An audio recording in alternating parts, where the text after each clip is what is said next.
Assalamualaikum warahmatullahi wabarakatuh. Perkenalkan, nama saya Sukma dari Universitas Negeri Gorontalo, jurusan Akuntansi angkatan 2019. Kali ini saya akan membahas materi tentang kelangkaan dan pilihan. Langsung saja penjabarannya. Masalah dasar ekonomi. Jika kebutuhan terpenuhi oleh sumber daya alam yang ada, jika kebutuhan sudah melebihi sumber daya yang tersedia, maka tidak akan ada persoalan ataupun persaingan, kelangkaan. Disinilah manusia akan menghadapi pilihan untuk mengalokasikan sumber daya yang dimiliki dengan tujuan mengoptimalkan kebutuhan. Masalah dasar ekonomi.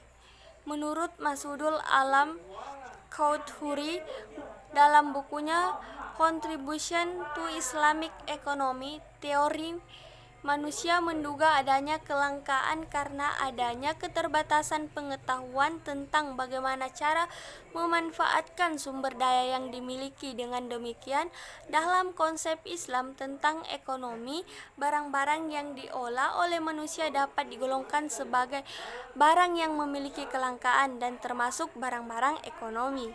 Sedangkan barang-barang yang masih di luar jangkauan kapasitas produktif manusia bukanlah barang-barang yang langka, dengan demikian tergolong bukan barang ekonomi.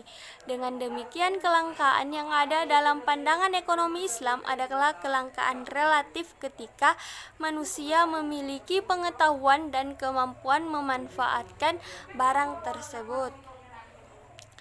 Perilaku ekonomi. Teori perilaku konsumen atau consumer behavior mempelajari bagaimana manusia memilih di antara beberapa pilihan yang dihadapinya dengan memanfaatkan sumber daya atau resource yang dimiliki.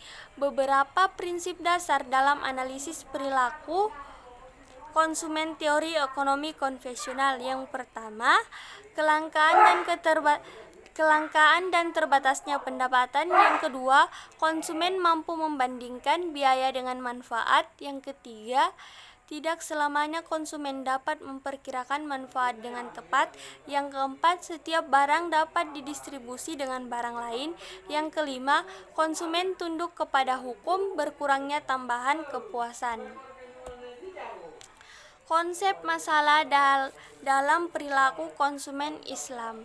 Menurut Imam Syatibi, maslahah adalah sifat atau kemampuan barang dan jasa yang mendukung elemen-elemen dan tujuan dasar dari kehidupan manusia di muka bumi ini. Menurut Syatibi, terdapat 5 elemen dasar kehidupan, yaitu keimanan atau al-diyan, jiwa atau al-nafs, akal atau intelektualitas, al-akal atau keturunan, keturunan atau al-nas, dan kekayaan atau al-mal. Kegiatan-kegiatan ekonomi meliputi produksi, konsumsi, dan pertukaran yang menyangkut maslahah harus dikerjakan sebagai suatu ibadah dengan tujuan kesejahteraan dunia dan akhirat. Adapun sifat-sifat maslahah bersama perbandingan dengan utility adalah sebagai berikut.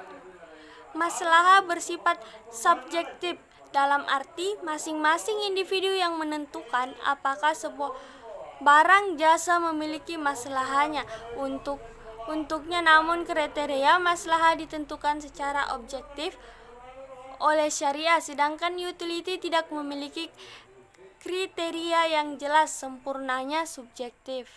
Maslahah individu akan konsisten dengan maslahah masyarakat, berbeda dengan utility individu yang seringkali konflik dengan utility masyarakat. Konsep maslahah mendasari seluruh aktivitas ekonomi, tidak hanya konsumsi namun juga produksi dan perdagangan. Utility hanya tujuan konsumsi, sedangkan tujuan produksi adalah laba.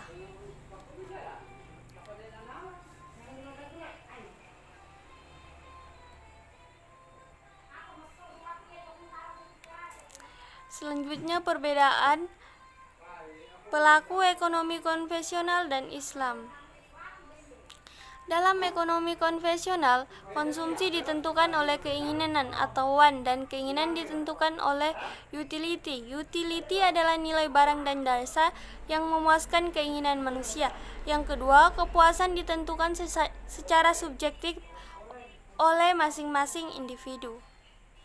Dalam ekonomi Islam, konsumsi ditentukan oleh kebutuhan atau need dan kebutuhan ditentukan oleh maslahah. Maslahah adalah nilai barang dan jasa yang memenuhi kebutuhan dasar dan tujuan hidup umat manusia. Sekian yang dapat saya sampaikan mengenai materi tentang pilihan dan kelangkaan. Lebih dan kurangnya saya mohon maaf. Wassalamualaikum warahmatullahi wabarakatuh. Bye.